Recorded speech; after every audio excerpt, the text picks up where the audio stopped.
conferencia. Les doy la bienvenida a esta conferencia y agradezco su presencia. Y les quiero introducir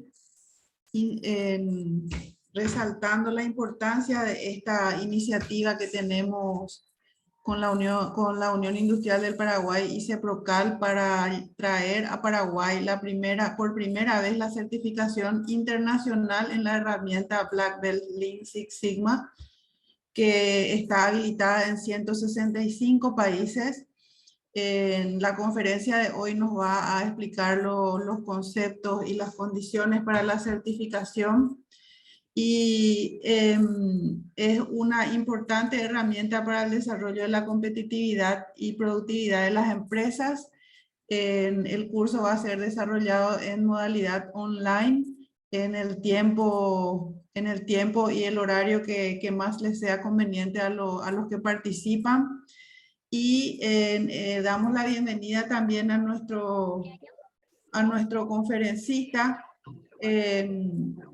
Roger Arturo Mejía, especialista en gestión de proyectos, ingeniero industrial, Scrum Master certificado, Master Black Belt Six Sigma Global Registry.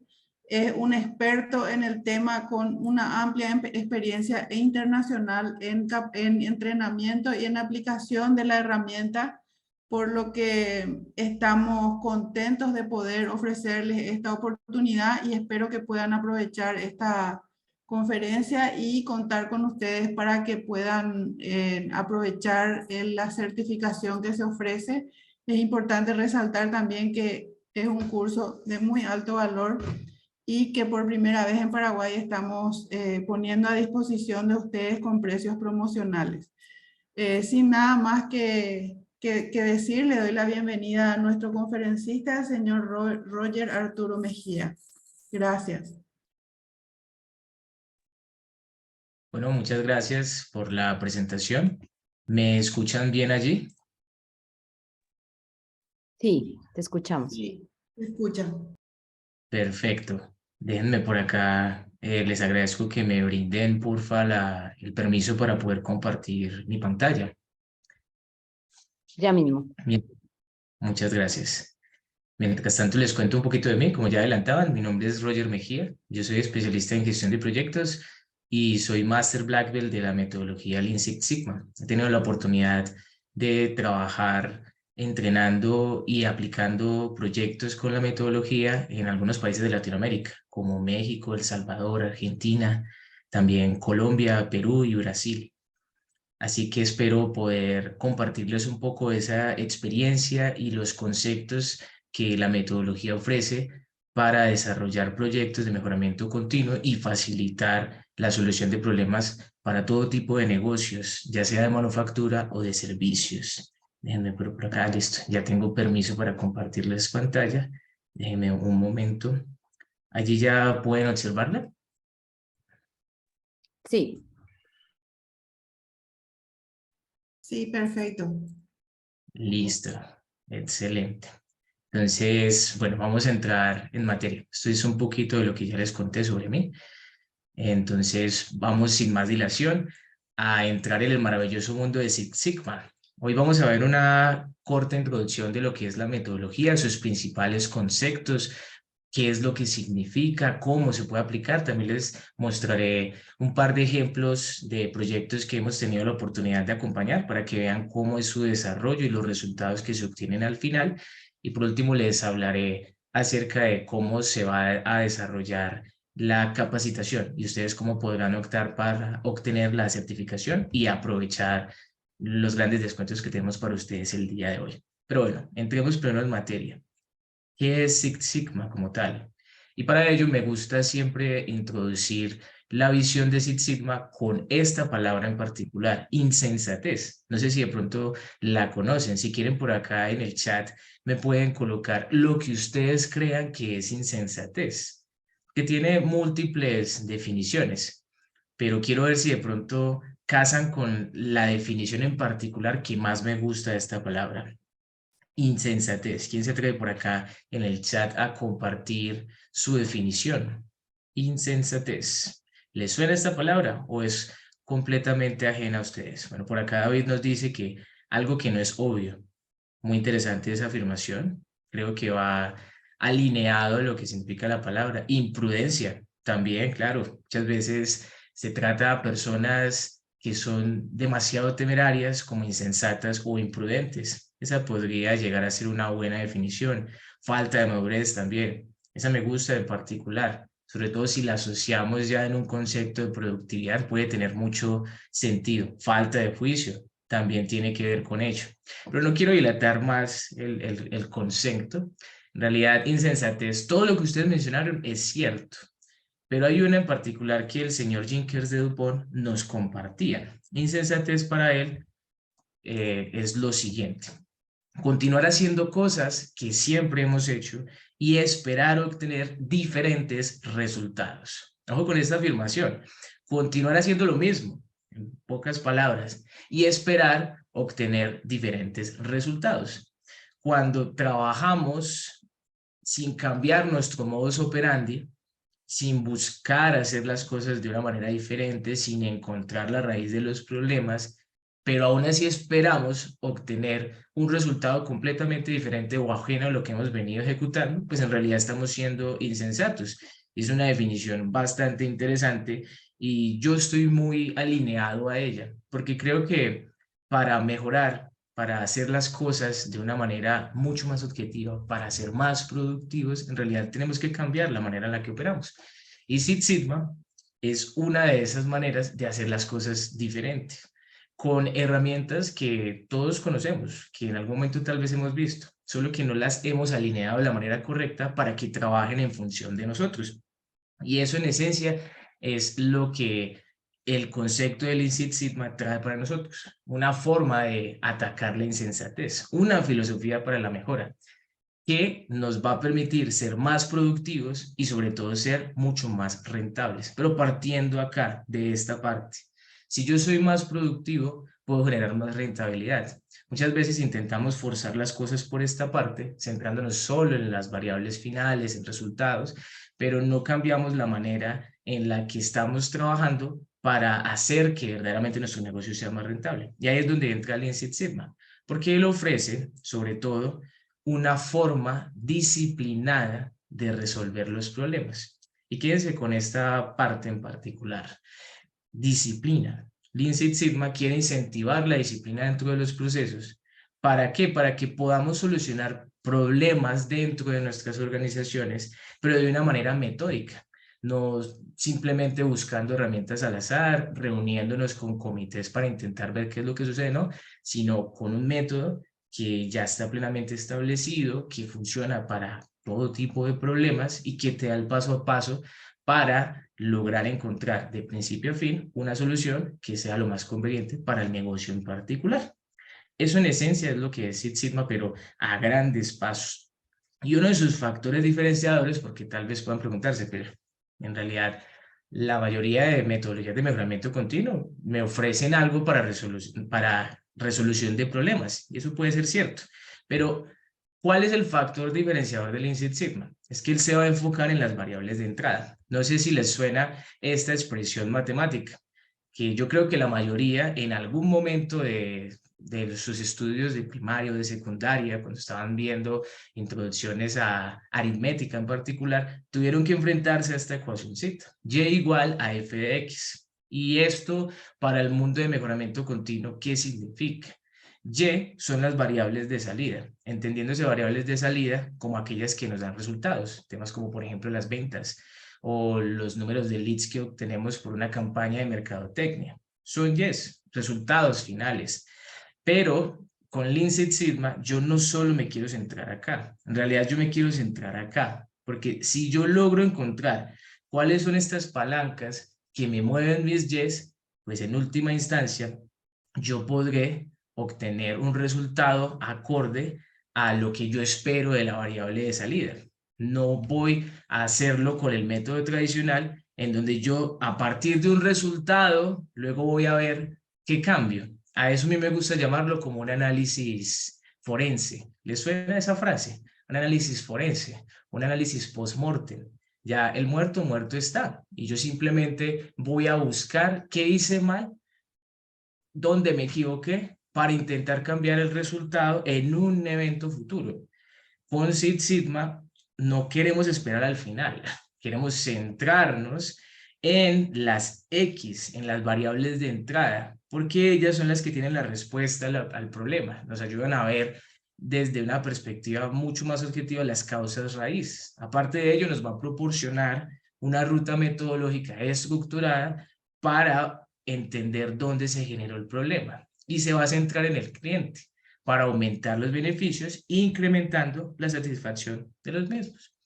Y esto de grandes rasgos es lo que podríamos decir es Six Sigma, una filosofía de mejora que se centra en incrementar la productividad para mejorar la rentabilidad, centrado en las variables X.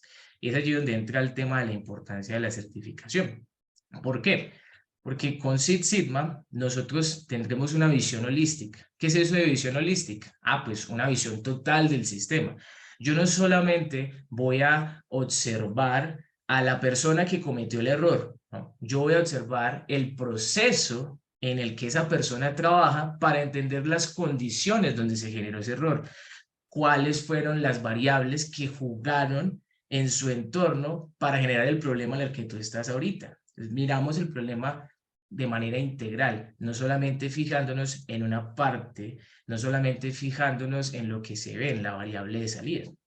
Tendremos un cambio cultural allí y trabajaremos más con datos. Y hay algo importante acá, y es que esa visión va a desarrollarse a través de proyectos. O sea, vamos a generar una estructura de equipos capacitados que sepan las herramientas y puedan atacar los problemas de la organización un proyecto a la vez. Y esta es una de las claves dentro del éxito de la metodología, porque no tendríamos que implementar una serie de herramientas muy difíciles o con una inversión muy grande de inicio, sino que las personas van a ser el insumo principal y en su proceso de certificación, ejecutando el proyecto y las herramientas vistas, pues podrán generar resultados, atacando los problemas con hechos y datos. No sé si han escuchado esta frase, nosotros confiamos en Dios, los demás que nos traigan datos. Es una frase que el señor Edward Deming inmortalizó en su momento. Y esa frase tiene mucho que ver con lo que es Six Sigma, porque con los datos nosotros vamos a poder apoyar nuestras hipótesis.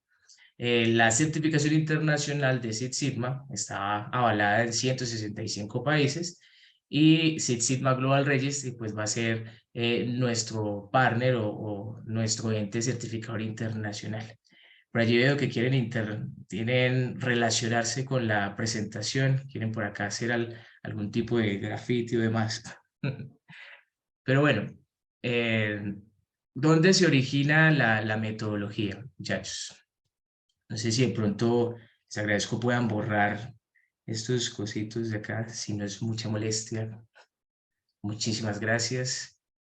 Bueno, igual ahí para que acompañen al señor Michael Harry de fondo. Les cuento un poquito de dónde viene la metodología. Esto se origina en el año 1983 en Motorola. Este señor que ustedes ven acá, Bill Smith, él era, para ese entonces, estaba en el cargo de ingeniero de confiabilidad de calidad de Motorola, pero a pesar de que se aplicaban muchas herramientas de calidad, no lograban que los clientes dejaran de rechazar sus productos, de generarse reprocesos. Entonces él junto con Michael Harry presentó a pensar, bueno, ¿qué estamos haciendo mal si estamos aplicando todos los conceptos de calidad, pero aún así los rechazos siguen llegando? ¿Qué podemos hacer para controlar esa masa de rechazos?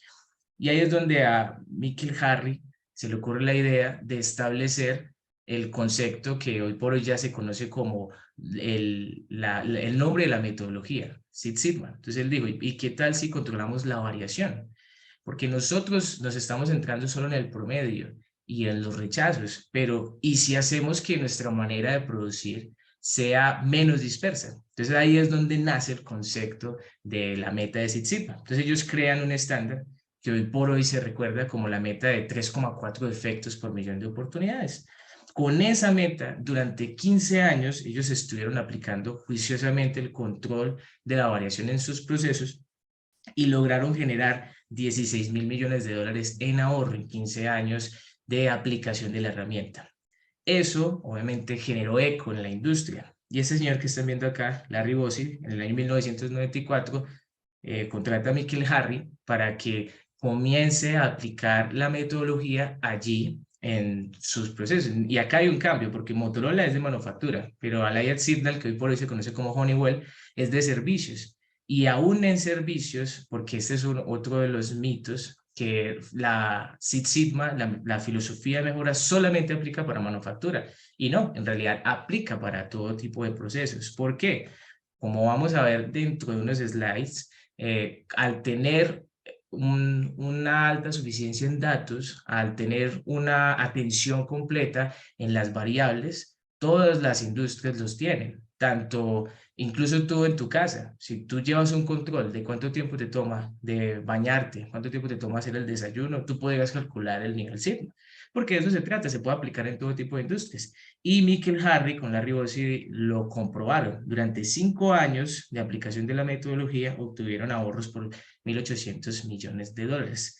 Y luego esto ya comenzó a hacer eco. Al siguiente año, Jack Welch de General Electric comenzó también a aplicarlo, Chase. Y noten que acá, en estos 20 años que estamos viendo, 4 empresas estaban recién uniéndose al carro de la filosofía de mejora de Six Sigma. Pero a partir de allí, muchas más compañías decidieron unirse a lo que era el control de procesos, incremento de la productividad, centrándose en un factor que es la variación. Empresas bastante conocidas como Oster, Johnson & Johnson, P&G, Home Depot, entre otras más que acá digamos que no las nombré todas, como para que tuviéramos un contexto de dónde nace, vieron las bondades de la metodología y simplemente decidieron unirse a ello y comenzar a aplicarlo, capacitando a su personal para que un proyecto a la vez pudieran comenzar a obtener los beneficios de la metodología. Y nótense que he resaltado mucho el concepto de un proyecto a la vez, porque las personas, el recurso humano, el talento humano es el mayor activo. Sin ustedes, en realidad no se podría llegar a ejecutar. Entonces la idea es que el personal clave dentro de la organización pueda recibir los conceptos y aplicarlos de manera disciplinada a través de proyectos de mejoramiento continuo, siempre haciéndolo un proyecto a la vez. No sé si han escuchado el proverbio chino que dice que un viaje de 1000 millas comienza con un simple paso. Entonces con Six Sigma lo podríamos acuñar como esto. El viaje hacia la productividad comienza con un simple proyecto y un proyecto a la vez ir transformando a la organización. Pero hasta ahora les he contado sobre su historia, les he contado a grandes rasgos sobre de dónde surge y qué quiere hacer la metodología, pero vamos a ir aterrizándola. Y que en principio esta metodología puede parecer muy técnica, voy a intentar explicarla lo más sencillo posible para que todos podamos entender y al final si yo les hiciera un quiz, la idea es que todos lo pudieran ganar, para que vean que en realidad es mucho más sencillo de lo que parece. ¿Qué es Six Sigma? Con todo lo que les he mencionado hasta acá. En realidad nos hemos centrado en esto, en que es una filosofía de mejora. Pero ¿en qué consiste su filosofía? Vamos a agregar cada uno de sus puntos para que podamos comprenderla con un mayor nivel de detalle. El primero de ellos, y creo que en la parte de la historia lo quise ejemplificar un poco con mayor nivel de detalle, que si ustedes notan lo que hizo Bill Smith, lo que hizo Michael Harry y Larry Bossy y todos los demás, fue centrarse en un indicador. ¿Y cuál era ese indicador? Que incluso está acá en el nombre, Sigma. Ese indicador en estadística o en aritmética se conoce como la desviación estándar, que es un indicador que nos permite entender la variación de nuestro proceso. Y ese es el primer ítem a tomar en cuenta dentro de la metodología. Medición y control de este señorito de acá, de la variación, de este simbolito, que yo creo que alguna vez hemos visto. Este señorito acá se conoce como desviación estándar, también denominado como sigma. En el alfabeto griego, este es sigma, pero minúsculo. Y esta palabrita en particular, este símbolo que estamos viendo acá, es el núcleo central de la aplicación de nuestros proyectos de mejoramiento continuo. Y quiero que lo entendamos de una manera más sencilla. supongamos que ustedes tienen un proceso y es un proceso de entrega de productos.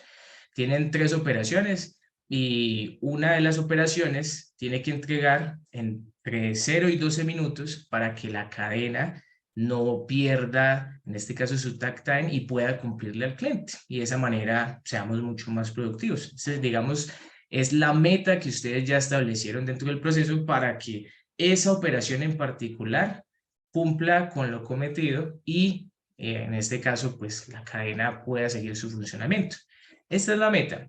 Vemos que la manera tradicional de medir si yo cumplo o no es con este señorito de acá, con el promedio. Y supongamos que para este caso nuestro promedio es 6 minutos. Pero ¿cómo se calcula el promedio? Todos en algún momento lo hemos hecho. Pues sumamos los 30 resultados que hayamos hecho en el día, lo dividimos entre 30 y eso me da el resultado que tengo acá. Si bien esa manera, no digo que sea mala, en realidad es muy usada, esconde ciertos errores. ¿Por qué? Porque yo puedo tener un promedio de 6 minutos con datos que estén acá cerquitica o que todas las veces de 6 minutos, pero puede que yo tenga datos por acá y por acá. Entonces, al tener esa posibilidad tan grande, ese marco tan grande, el promedio en realidad se queda corto a la hora de decir si yo voy a tener probabilidad de error o no, porque simplemente me está ubicando mi valor dentro de lo que sean los límites. Ahí es donde entra Six Sigma y te dice, ojo, mira, tú no te centres solo en el promedio, evalúa un poquitico tu desviación, evalúa si a lo mejor tú tuviste resultados cerca al promedio o si a lo mejor en algún momento incluso tuviste datos que estuvieron por fuera de los límites de especificación. Entonces ya nos hace cuestionar un poquito de si en realidad ese promedio que yo tengo acá es tan bueno como parece, porque el dato pareciera que está cumpliendo, pero en realidad la probabilidad de error es muy alta. ¿O a qué costo estás cumpliendo? ¿Cuántos errores estás cometiendo para poder llegar a cumplir por lo menos dentro de un dato? Es ahí donde entra el concepto de la desviación estándar. Y vamos a hacer un ejemplo sencillito. Supongamos que para un caso en particular un día, esta operación tuvo una desviación estándar de 6 minutos. ¿Qué significa o qué implica que yo tenga una desviación estándar de 6 minutos? Pues que algunas veces lo haré muy rápido u otras veces lo haré muy lento. Eso significa el hecho de que yo tengo una desviación estándar de 6 minutos. Y esto ya debería comenzar a darme a mí luces de que estoy haciendo bien algo o estoy haciendo algo mal. Entre más grande sea este valor, más probabilidad tienes de equivocarte. Entre más grande sea este valor, mayores errores estamos permitiendo en nuestra cadena de valor. Entre más grande sea este valor, más costoso va a ser operar. Y por eso el señor Bill Smith y Michael Harry, al observar esto, se les iluminó el cerebro y dijeron, hombre, tenemos que hacer que la desviación estándar sea lo más pequeña posible. Y es basado en esto que crearon el concepto de los niveles sigma. Por ejemplo, en este caso, si esta fuera la desviación estándar y este fuera mi promedio, yo podría decir que, por ejemplo, este sería un proceso que tiene un nivel sigma de 1. Ay, Roger, ¿cómo así que un nivel sigma de 1? Sí, ¿por qué? Porque a partir de la media me cabe solamente una desviación estándar. Entonces, mira, me cabe una hacia acá y una hacia acá. Entonces, a partir de la media solamente me cabe esta. Es decir, que tengo un nivel sigma de 1. Entonces, acá ya comenzamos a notar una relación. Y esta es la manera más simple de calcularla. En realidad, esto tiene una fórmula, tiene un proceso, un trasfondo, unos cálculos matemáticos, pero esta es la forma más sencilla de verla, de observarla, para que vayamos entendiendo el concepto. Entonces, lo que crearon Michael Harry y el señor Bill Smith fue lo siguiente, que entre más grande sea este valor de acá, más pequeño debería ser este valor de acá. Y a eso es que deberíamos apuntar. ¿Por qué? Que, por ejemplo, si yo tuviera una desviación estándar tan pequeñita como esta, es decir, que de 1 minuto, es decir, que 1 minuto significa que a veces me fui por acá a los 7 minutos o a veces me fui por acá a los 5 minutos. En realidad fue muy constante. Fui muy preciso a la hora de ejecutar esta tarea. Si yo logro algo así, la probabilidad de equivocarme, la probabilidad de que me salga de estos límites es muy pequeña, es ínfima. A ese nivel de detalle es que queremos llevar nuestros procesos. Que tú confíes tanto en tu operación que sabes que es muy constante. que la mayoría del tiempo te va a ofrecer resultados acorde a lo que tú estás esperando y que la probabilidad de salirte de las metas que tú planteas en el proceso es muy pequeña. Llámese a estas metas acuerdos de niveles de servicio. No sé si de pronto ustedes usan esa sigla. ANS, los acuerdos de niveles de servicio, que son la promesa que yo pacto con un cliente para entregarle un producto acorde a sus necesidades. Si yo tengo una versión estándar pequeña, pues no tendría que preocuparme. En este caso, viéndonos al ejemplo que les había colocado anteriormente, si yo tengo una desviación estándar de 1, yo podría decir que mi nivel sigma es 6. ¿Por qué? Porque a partir de la media, mira que me caben cuántas desviaciones estándar. 6 y 6. Es decir, esto es a grandes rasgos a donde queremos llegar. Que un proceso, una variable que tú tengas en tu operación, tenga una desviación estándar tan pequeñita, con un promedio dentro de los límites de especificación, que garantice que tú todo el tiempo pues vas a cumplir.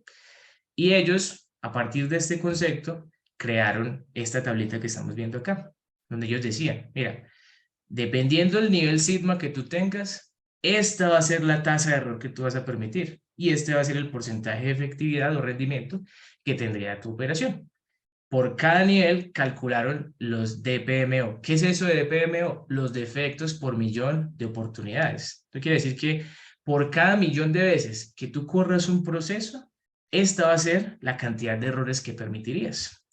Miren este caso, un ejemplo sencillito. Supongamos que ustedes tienen una planta envasadora de aceite de olivas, como esto que estamos viendo acá en pantalla. Un nivel sigma muy común en la industria, sobre todo para casos que nunca han optimizado procesos, simplemente han trabajado de la manera que están acostumbrados a hacerlo sin corregir errores. Generalmente una industria de ese tipo va a tener un nivel sigma de 2.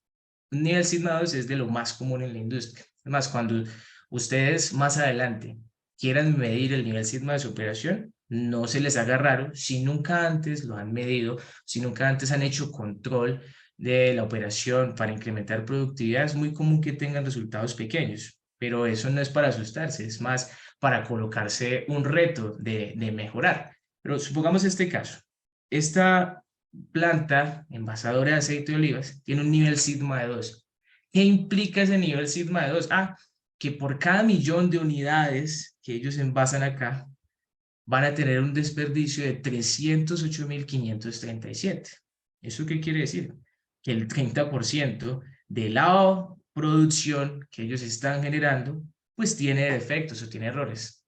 Esto no implica necesariamente que ese 30% le va a llegar al cliente, no. Solamente implicará, o puede que sí, si no te das cuenta, si no haces los elementos correctivos, pero lo que sí va a implicar es que vas a tener que hacer un esfuerzo extra para garantizarle al cliente que el producto le llegue como él espera, porque vas a tener un 30% de reprocesos en tu operación, vas a tener un 30% de fallas, de unidades que no van acorde a lo que tú esperas, ya sea porque el proveedor de las botellas no te las entregó del grosor que necesitabas, o que la consistencia del aceite no era como debería ser, o que la tapa no funcionaba bien, o que los empaques no sellaron de la manera adecuada, y la cantidad de problemas puede seguir creciendo y ustedes conocerán la lista de problemas según el tipo de industria que ustedes estén representando. Pero esta es la idea general y por eso de allí la importancia de comenzar a medirlo, porque lo que no se mide no se puede controlar, no se hace evidente. Y por eso es importante primero entender dónde estamos para luego posteriormente entender por qué cometemos esos errores. Ahí es donde entran en escena estos señoritos de acá, que no sé si alguna vez los han visto, les suenan familiar, a lo mejor los han ojeado en alguna leak por allí, o incluso en la universidad tal vez a algunos se les nombró. Acá igual tampoco quiero extenderme mucho acá, pero estos señoritos, los 8 desperdicios, tienen mucho que ver con lo que les acabo de mostrar, porque ellos en esencia son la fuente sobre la cual se generan muchos de los problemas y muchas de las causales por las que la variación está presente en el proceso. Entonces, si yo no mido esto, no puedo entender qué tan bien estoy, si estoy cerca de cumplir con el cliente o no. Y si yo no lo mido, pues tampoco puedo entender las razones por las que tengo ese mal desempeño. Entonces, ambas van atadas. Estos señoritos de acá, los 8 desperdicios, pueden ser algunas de las X que nos permitan explicar el por qué la variación es alta o baja dentro de un proceso. La sobreproducción, transporte, inventarios, espera, sobreprocesos, retrabajos, movimientos y la subutilización del personal. Quiero mencionárselos por acá rápidamente. La sobreproducción es el más peligroso de todos y hace referencia a hacer más de lo que necesita. Un ejemplo sencillo. El mercado tiene una capacidad de rotación de mi producto de unas 500.000 unidades, pero yo me levanto un día y digo, no, 500.000 no, yo quiero hacer 1.000.000. ¿Por qué? No he hecho una perspectiva de mercado, ni siquiera tengo una campaña de mercadotecnia que me permita apalancar ese deseo de crecimiento, no tengo ningún estudio, simplemente me levanté contento y dije, voy a incrementar la producción en un 100%, va a ser el doble de lo que hacía, y listo. Resulta que él hace el 1.000.000 de unidades, pero el mercado al final consume las 500.000 que estaban proyectadas. Esas 500.000 que sobraron se conocen como sobreproducción. Y es el más peligroso de todos porque al haber sobreproducción se generan casi todos los demás. La sobreproducción, ese elemento que sobró esas 500.000 unidades se convierte en inventario. Y el problema del inventario es que el inventario debería ser bueno solo en las cantidades acordes a las necesidades del mercado. Es más, en la filosofía japonesa, inventario debería ser 0, pero no lo llevemos al extremo. Acá en nuestro mercado latinoamericano se necesita inventario, pero ese inventario debe ser acorde a la necesidad de nuestra cadena de suministros. Pero si tengo en exceso, se convierte en un desperdicio, porque es un gasto que no me está generando a mí entradas de ningún tipo.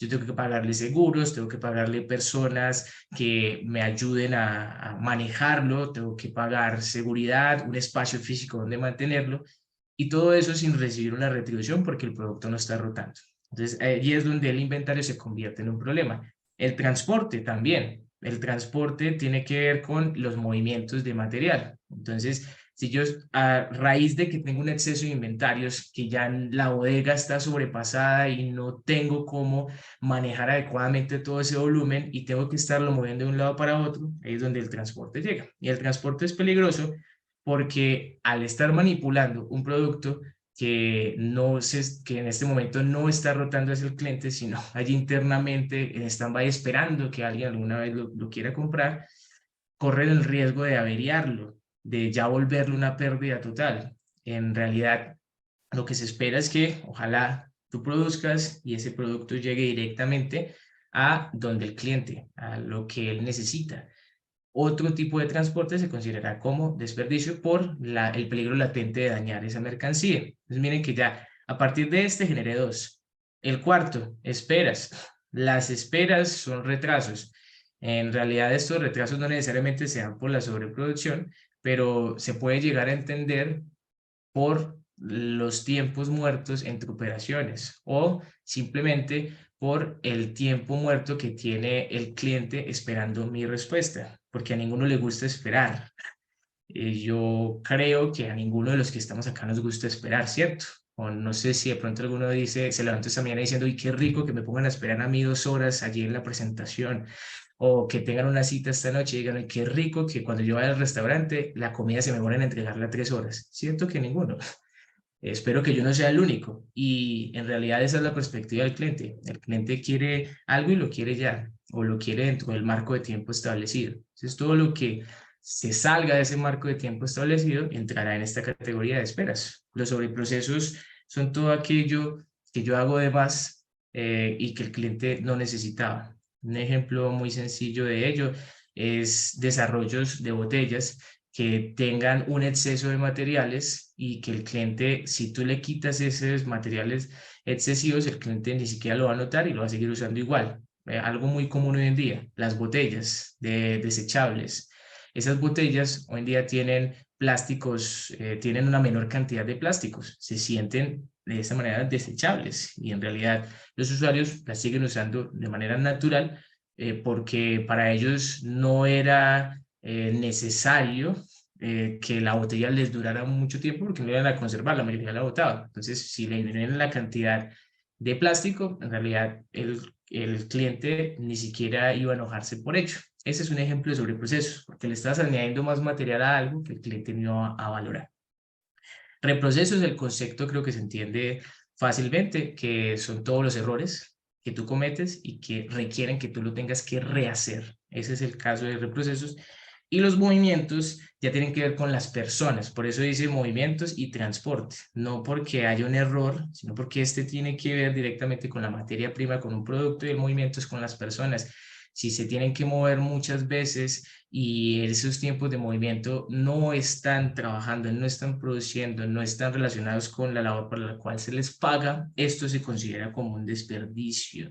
Y por último tenemos el octavo, que es el personal que no se usa de manera activa, la utilización de personal, cuando alguien tiene todas las capacidades para hacer una tarea, un trabajo, pero yo no lo pongo al servicio de la labor, sino que lo mitigo, no le permito que él crezca, no le permito que él actúe.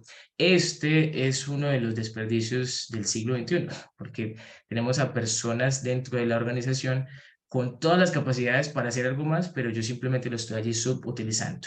Estos señoritos de acá, los 8 desperdicios, son en parte los culpables de que la variación esté latente en nuestros procesos y que tengamos esta cantidad de defectos. Por eso es importante medirla para hacerla evidente. Y ese es uno de los elementos centrales detrás de la metodología. Entonces, la filosofía de Six Sigma en principio se va a centrar en esto, en medir y controlar la variación. Entonces yo la mido para saber en qué estado se encuentra mi nivel Sigma, en qué estado se encuentra mi operación, cuál es mi nivel Sigma, cuántos errores o cuántos defectos estoy permitiendo en mi cadena de valor.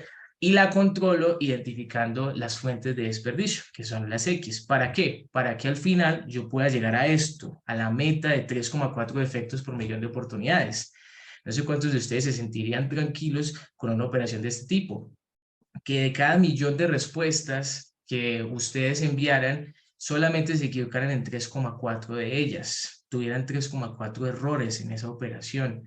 Yo creo que es un estado ideal al que todos deberíamos apuntar, y esa es la meta a la cual Six Sigma nos quiere llevar, iniciando por esto, por el tema del control y la medición de la variación. Y eso aplicado a proyectos que estén relacionados de manera estratégica con la visión que tiene la organización. Entonces, se trata de priorizar esas iniciativas que son importantes para la visión estratégica de la organización, y en esos proyectos, en esas problemáticas, comenzar a aplicar el ciclo metodológico de Six Sigma. Y ese ciclo metodológico de Six Sigma va a depender del nivel de profundización que tengamos en la metodología. Hay diferentes cinturones. Yellow es el más básico de todos, Green Belt, Black Belt, que es el que estamos ofreciéndoles a ustedes hoy, es el cinturón más completo de todos, y es la antesala para el Master Black Belt, que pues ya tiene una serie de connotaciones que incluye el acompañamiento a más proyectos, pero bueno, sobre ese no quiero hablarles. Cada uno de estos niveles contiene una serie de herramientas e insumos para aplicar la metodología y para obtener beneficios a partir de la misma. Cada una de ellas tiene un monto mínimo esperado de ahorros por proyecto. El Black Belt, por ejemplo, se espera que obtengan ahorros entre $100,000 y $150,000. Y es una cifra que se presenta tranquilamente en los proyectos, porque como van a ver ahorita en los ejemplos, en realidad esta cifra a veces se queda corta, porque la base al principio puede parecer retadora, pero en realidad cuando tú aplicas la metodología de manera sistemática, te va llevando y los resultados se van dando. Entonces, dependiendo el nivel, tendremos una serie de herramientas a disposición, pero todas estarán basadas en este círculo, en el círculo metodológico de Mike, porque todo esto que yo les he dicho, en realidad no es que sea suelto. Tú podrías aplicarlo de manera individual, esas herramientas, para un proceso en particular, sí, pero es mucho más poderoso cuando se aplica dentro del marco metodológico para que el proyecto pueda tener un inicio y un fin y pueda llegar a ser tangible. ¿Y en qué consiste este círculo metodológico? ¿En qué consiste la metodología Six Sigma de Mike? En 5 fases que, para los que de pronto conozcan el ciclo de la calidad, es muy similar a ello. Y el ciclo de la calidad acá se desglosa en 5 etapas que denominamos DMAIC por sus siglas en inglés: definir, medir, analizar, mejorar y controlar. Pero hablámonos acá por el principio. Definir ¿Qué hacemos en la fase de definir? Responder a la siguiente cuestión. ¿Qué problema vamos a resolver? Esta es la cuestión que queremos atacar dentro del ciclo de Mike en la fase de definir. Entonces partimos de la descripción de un problema que está bien establecido, que contesta las 4 preguntas: qué es lo que está mal, desde cuándo y dónde, cuál es la magnitud del problema y su impacto, y planteamos un objetivo que sea alcanzable en un marco de tiempo de 6 meses o máximo 1 año. Con esta descripción inicial de la problemática que queremos atacar, el equipo que nos va a ayudar a ejecutarlo y el proceso, la descripción del proceso en el cual vamos a desarrollar la problemática, vamos a desarrollar el proyecto. Entonces avanzamos hacia la fase de medir, que sería la segunda etapa de nuestro ciclo de Mike. En esta etapa vamos a recopilar datos, vamos a establecer la base de información que necesitamos, pero aparte de ello, vamos a calcular la capacidad de nuestro proceso. En esta etapa en particular, nosotros vamos a medir el nivel sigma, lo que les contaba anteriormente. Acá yo me voy a dar cuenta qué tan lejos estoy de cumplir con los requerimientos del cliente, qué tan lejos estoy de alcanzar ese objetivo que me planteé. En la fase de medir establezco el hoy. Es algo así como mirarse al espejo. En la fase de medir yo me miro al espejo y sé cómo estoy y establezco mi punto de partida, para luego en la fase de analizar tener un estudio de las X y entender cuáles son las X que me están generando el mal desempeño de mi Y, de la fase de medir.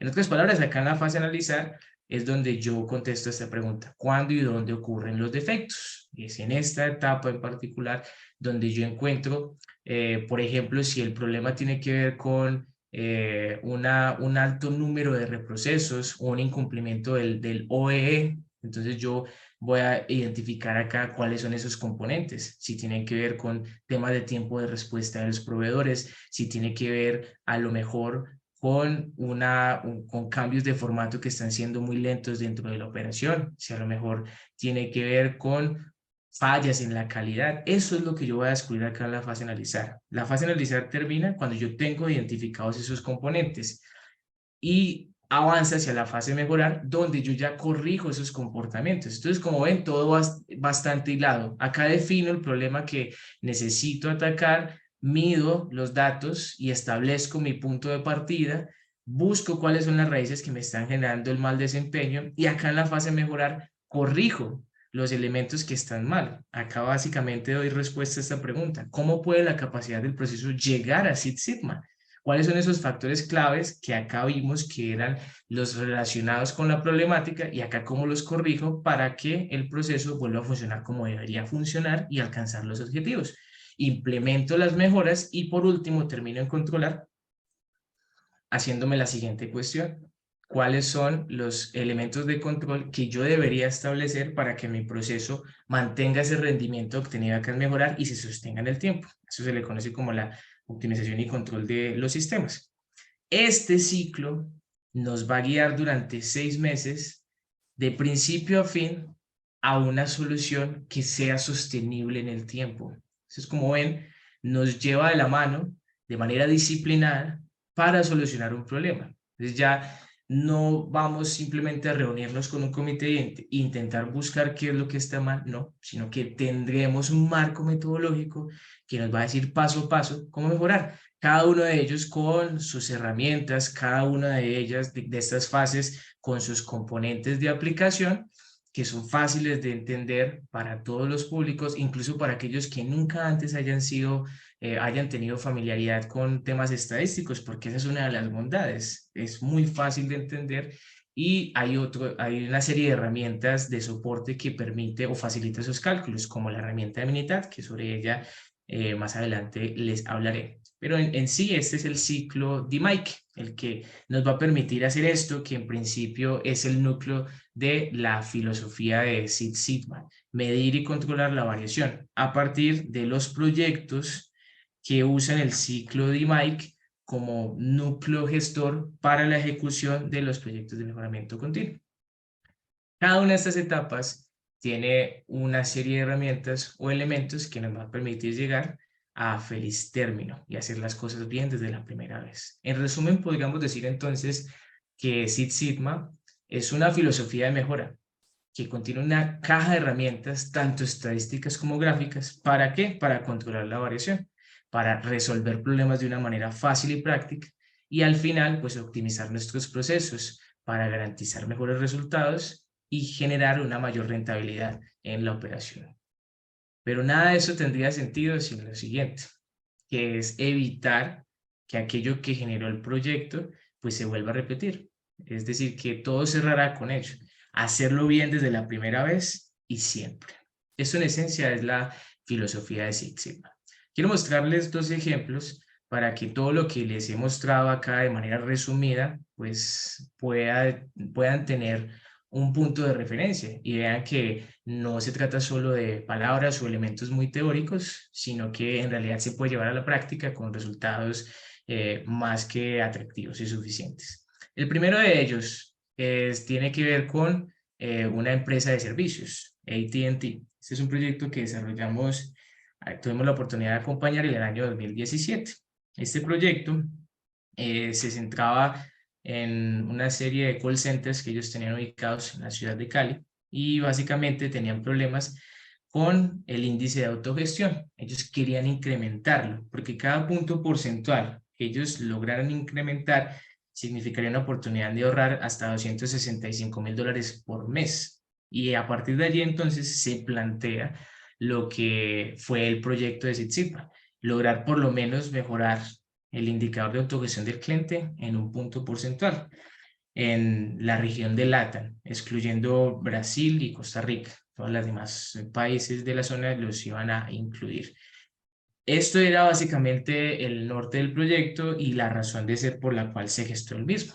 Con esta iniciativa se formó el equipo, se estableció el proceso donde se iba a comenzar a aplicar y se avanzó hacia la fase de medir, donde se establecieron las variables que se iban a usar dentro del estudio, las variables que íbamos a necesitar estudiar para poder encontrar las raíces de nuestra problemática, y se hizo el cálculo del nivel sigma. Inicialmente este proceso se encontró en un nivel sigma de 1.16, que es un nivel sigma dentro de lo que cabe no tan bajo. Hay algunos casos en los que nos hemos encontrado con niveles sigma negativos. Eso quiere decir que un nivel sigma negativo nos lleva a una tasa de error superior al 50%, y eso en algunos casos puede llegar a acontecer, pero en este caso, aunque no era tan malo, en realidad sí era pequeño, porque recuerden que nuestra meta, en la medida que sea posible, es llevarlo lo más cerca a un nivel sigma de 6.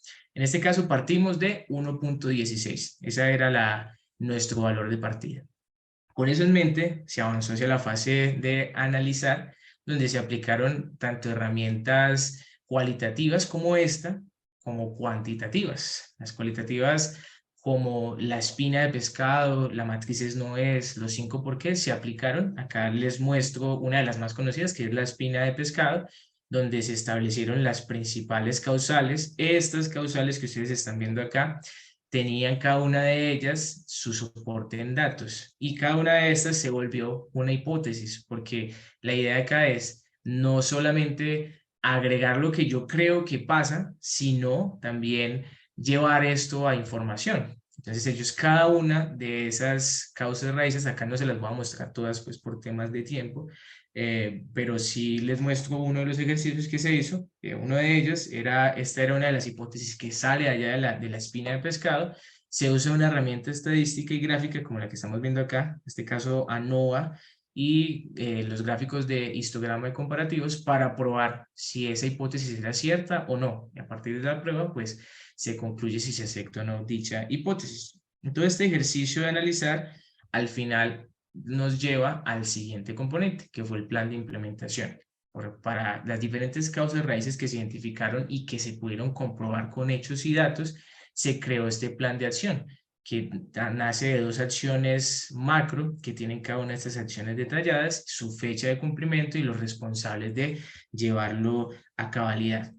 Durante 2 meses estuve ejecutando su plan de acción, luego se hicieron las mediciones del caso para comprobar si efectivamente se había cambiado el rumbo, y posteriormente se obtuvieron estos resultados que estamos viendo acá en pantalla. donde recordamos cómo estábamos antes. 1.16 era el nivel sigma de partida. Al finalizar el proyecto, el nivel sigma fue de 5,74, muy cercano a 6, no logró ser 6. Y eso también para que lo tengan en cuenta, si bien la meta es llegar a 6, ustedes podrán encontrarse que a veces con un solo proyecto no van a lograr llevarlo allá, y eso es muy normal, porque lo más natural es que requieras por lo menos unos 3 proyectos, es decir, desde tu primer proyecto ejecutas otros 2 más por lo menos para que esa variable pueda llegar al valor que tú esperas. Y eso es lo más natural, porque es un proceso que requiere estar en constante optimización. Pero en este caso fue muy bueno porque con el primer proyecto mira que casi nos acercamos a la meta de 5,74. Pero esto, digamos que acá bien suena bonito, pues pasamos de 12.000, de 123.000, perdón, errores a casi 0, que es lo que nos lleva el 5,74 del nivel sigma, pero eso en dinero, ¿cuánto implicó para la compañía? Ellos obtuvieron un beneficio de 1.580 millones de pesos colombianos, que eso a la tasa del dólar que estaba por allá por el año 2017 fue $563.000 de beneficio que se obtuvieron con el desarrollo del proyecto. Él era un Blackwell, recuerdan la cifra que yo les mencioné, que para los Blackwell es entre 100.000 y 150.000, mira que él acá obtuvo casi 5 veces más de lo que se esperaba, porque al fin y al cabo si tú aplicas la metodología paso a paso, eres disciplinado al momento de aplicarla, las herramientas te van llevando y los resultados se van a dar de manera natural, de manera orgánica. Lo importante es aplicar la metodología paso a paso y ya lo demás vendrá por añadidura. Ese es el caso de una empresa de servicios, pero esto también se puede aplicar, como no, en empresas de manufactura. Este es un ejemplo de manufactura. La idea era incrementar la productividad en las plantas de bebidas de Medellín, y en este caso, pues, con este indicador, que es el eje, la eficiencia global del equipo, que así lo denominan acá, pero a lo mejor ustedes lo conocen como OEE. No sé si les suena ese indicador. Es un indicador muy común para temas de manufactura y ellos querían mejorarlo. Esa era básicamente la idea. ¿Por qué? Porque en principio el problema partía de acá, que al menos un 40% del tiempo laborado en un día se perdía, haciendo que la operación fuera ineficiente. Este proyecto lo ejecutamos el año anterior, en el 2022. Se planteó con datos del 2021, pero se ejecutó a lo largo del 2022. Estas fueron como las mejores que se implementaron, pero pues todo parte del ciclo metodológico. En la fase medir se obtuvieron estos datos. Un nivel sigma, mira que en este caso lo que les decía, partió de un nivel sigma negativo, menos 0,73. Con esa realidad se desarrolló el ejercicio de la fase analizar, la espina de pescado, construyendo las posibles causales. Para cada una de ellas se probó si efectivamente era cierto o no, aplicando diferentes herramientas de prueba de hipótesis, en este caso un diagrama Pareto para comprobar el supuesto que se estaba planteando, y a partir ya de esas causales pues se implementaron las soluciones del caso y se obtuvieron los siguientes resultados. El nivel sigma pasó de ser negativo a 1,03, todavía es pequeño, tiene mayor margen de mejora, pero ya se dio un primer paso de mejora. Y lo bueno de esto es que cada punto que tú mejores el nivel sigma es un ahorro espectacular. No puedo describírselos con detalle, pero ustedes lo van a notar que cada punto que ustedes mejoren de nivel sigma va a significar un margen de ahorro, un margen de beneficio muy bueno. En este caso, por ejemplo, se esperaba que el proyecto diera $50.000 de beneficio. Este era un proyecto Greenville. Y al final, mira que se obtuvo 191.000. Se obtuvo más del doble, casi 4 veces más de lo que se proyectaba en principio, nuevamente por lo que les menciono. El tema es más que centrarnos en preocuparnos por la cifra, es centrarse en aplicar la metodología y el ciclo paso a paso, porque igual los resultados van a venir por añadidura, van a venir de manera orgánica. Si aplican la metodología paso a paso, el resto ya va a ser mucho más sencillo y práctico de aplicar. Bueno, muchachos, esto en esencia es lo que es Six Sigma. Es una metodología que te brinda una serie de herramientas para ser más productivo, para que tú puedas solucionar los problemas de una manera fácil, dinámica y sobre todo que está hecho para todo tipo de públicos. Todos la pueden aprender, independiente de si conoces mucho de estadística o no. Si conoces mucho de estadística, se te va a facilitar más, pero si no, igual vas a ver que lo podrás hacer, lo podrás aprender porque es muy fácil de aplicar, sobre todo con herramientas como estas, con la herramienta Minitab, que hace mucho más sencillo el tema de la aplicación de los casos y los análisis correspondientes. Pero bueno, ya para cerrar lo que era este espacio, cómo trabajar la certificación, cómo trabajar en aprender sobre Six Sigma, en cuál es el método que nosotros les ofrecemos. Ustedes van en este caso, a entrenarse en nuestra plataforma de cursos online que se llama el eFront de Six Sigma. ¿Cómo funciona el entrenamiento del Six Sigma? Cada persona va a recibir un usuario y contraseña para que tenga su propio espacio de estudio. En ese espacio de estudio van a tener a disposición todo el contenido dividido por módulos. Cada módulo va a tener las diferentes unidades asociadas al mismo que contienen videos interactivos, videos de práctica y lecturas complementarias, además de todas las plantillas y herramientas para que ustedes lo puedan desarrollar. Ustedes van a tener ya a disposición el software temporario de Minitab 17 para que lo puedan descargar y usar dentro del marco de formación y aplicación de su proyecto. Pero lo mejor de todo esto es que no es que ustedes vayan a estar del todo solos, en realidad van a tener un consultor asignado para que ese consultor les pueda gestionar algunas de las dudas que ustedes de pronto no entiendan con el material de apoyo de la plataforma. Previo agendamiento que ustedes tengan con él, por acá enciendo la luz que creo que me estaban viendo. Ustedes pueden contactarlo vía WhatsApp o pueden contactarlo vía correo electrónico y mencionarle las inquietudes que tengan, programar alguna cita con él a través de Teams, Zoom, Meet o la herramienta tecnológica que dispongan para que tengan esas sesiones personalizadas con él. En el momento que lo puedan llegar a requerir, previa cita, por correo van a tenerlo disponible todo el tiempo que ustedes necesiten. Entonces no van a estar solos en ese proceso. Pero lo mejor de todo esto, chicos, es que a diferencia de otro tipo de certificaciones, la certificación que Six Sigma ofrece en compañía de Six Sigma Global Registry tiene un componente no solamente de estudio sino de práctica. O sea, es aprende practicando con un proyecto aplicado. Ese es uno de los factores que más gusta de esa certificación. ¿Por qué? Porque con los proyectos aplicados, la metodología deja de ser algo teórico y en realidad tú ya comienzas a aplicarlo en tu proceso, comienzas a aplicarlo en tu negocio, con las variables que en este momento son problemáticas para ti y hace que sea mucho más vivencial.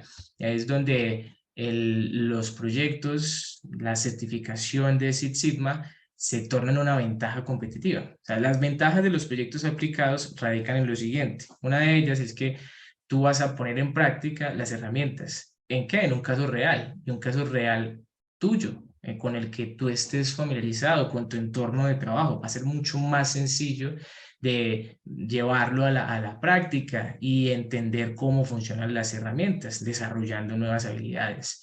También los conceptos va a ser mucho más fácil de comprenderlos porque los vas a estar viviendo con tus datos, con las problemáticas de tu negocio. Y también esto va a facilitar que el proyecto de certificación se realice en un menor tiempo posible. Se va a optimizar el tiempo de desarrollo del mismo, garantizando sobre todo el retorno a la inversión, porque la certificación pues, va a tener dos componentes. Uno, el que ustedes puedan formarse y pasar el examen de certificación, pero el más importante de todos, el segundo, es que ustedes puedan aplicar las herramientas en un proyecto y ese proyecto presente unos resultados para la organización. Si desean, muchachos, conocer más sobre la metodología, si desean certificarse, si desean pasar por este camino en el cual estoy yo acá y ser compañero mío en la aplicación de modelos de mejoramiento continuo, los invito a que se inscriban en el link que están viendo allí en pantalla. El campo que nosotros la promoción que estamos ofreciendo el día de hoy es para los niveles de Black Belt, el nivel de Black Belt. Ustedes vieron que allí se mencionaban otros cinturones, el Yellow, el Green y también el Master. Esos no se están promocionando el día de hoy. Para más información sobre eso, si así lo requieren, les vamos a dejar allí nuestros compañeros de la Unión Industrial Paraguaya, pues les pasarán el link de nuestra página de Ecosistema para que puedan ver con mayor detalle esas certificaciones. Pero la idea es que hoy puedan aprovechar este gran descuento que tenemos para ustedes. Para los 20 primeros inscritos vamos a tener un descuento del 33%, dejando esto en un precio final de $1,000 para la certificación Lean Six Sigma Black Belt, que fue la primera que yo cursé en su momento. Hoy yo ya soy Master Black Belt, pero en su momento yo me certifiqué como Black Belt y la verdad que fue toda una experiencia. Cambió mi manera de ver las cosas y ayudó a mi crecimiento profesional y a mi vida como no laboral. Aprovechen esta gran oportunidad y certifíquense con nosotros.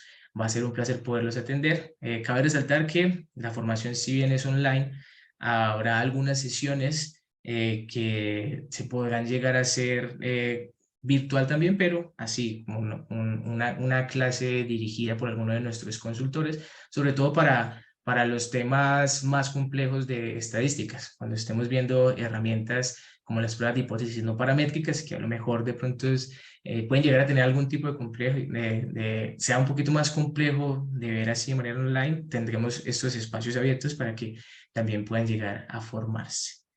No siendo más, muchachos, muchas gracias por su atención y bueno, ya abro acá el espacio para también ustedes puedan hacer las preguntas que consideren a bien, muchachos. Soy todo ellos, muchísimas gracias.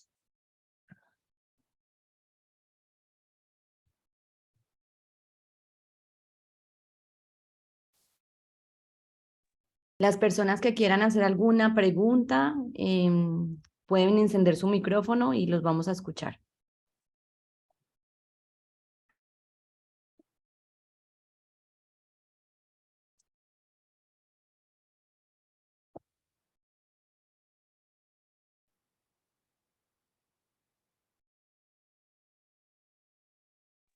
Bueno, estamos dejando acá en el chat el link para mayor información y también el link de pago para los que deseen. Por acá el señor Fabio Moreno, no sé si él todavía estará por acá, él había escrito en el chat una pregunta, que el nivel sigma se calcula con la desviación estándar. Efectivamente, la desviación estándar es fundamental para poder obtener nuestro nivel sigma. Si no la tengo, pues no puedo calcularlo. Y la desviación estándar comparada contra el estándar o la meta que tengamos de operación. Si no se tiene, tal cual como tú mencionas, pues lo primero sería como establecerla. Establecer cuál va a ser nuestro margen de operación y a partir de esas metas establecidas, de acuerdo a niveles de servicio con el cliente, entonces ya comparo mi desviación estándar y puedo saber si es un nivel sigma bajo o un nivel sigma alto.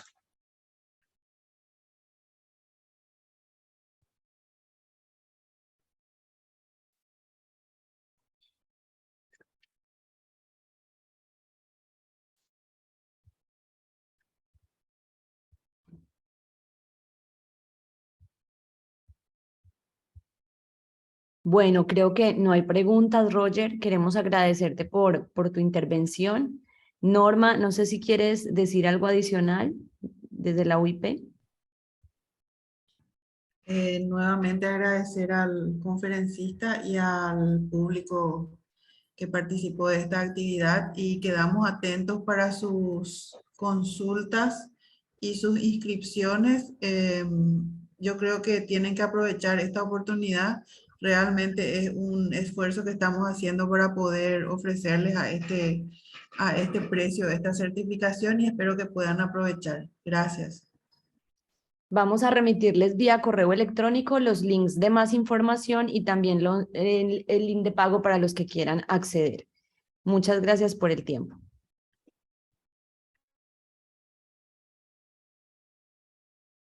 Hasta luego, feliz noche. Hasta luego, Roger, gracias. Luego, gracias a todos.